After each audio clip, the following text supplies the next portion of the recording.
Hello, and welcome to another Telekinesis video. Today, we're talking about how to levitate an object.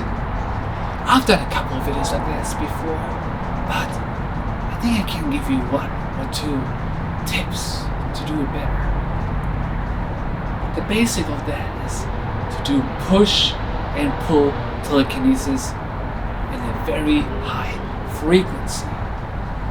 That means that you push the object away with telekinesis, with hatred, and you pull the object back towards you with love.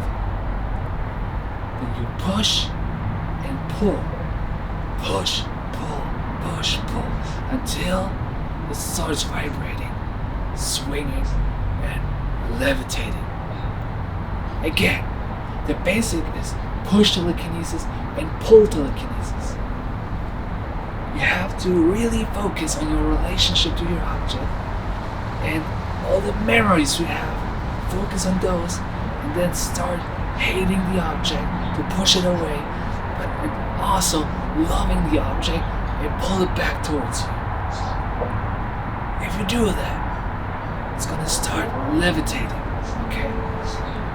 If you can't do it, just focus on the basics. Just try to focus on the love and just roll it back and forth, okay? You don't have to levitate an object right away. This is very hard. It's a little demonstration for you. You focus on the hate and focus on the love.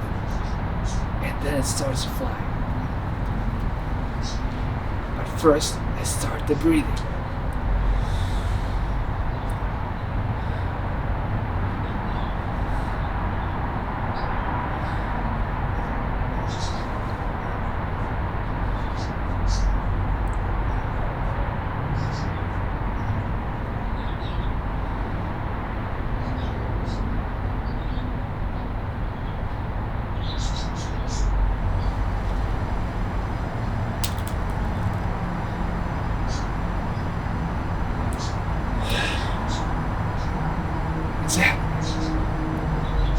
So, I know this is not easy, but you can do it. I can, so can you. So I hope it was helpful. If you have any questions, please let me know in the comments below. And have a good day.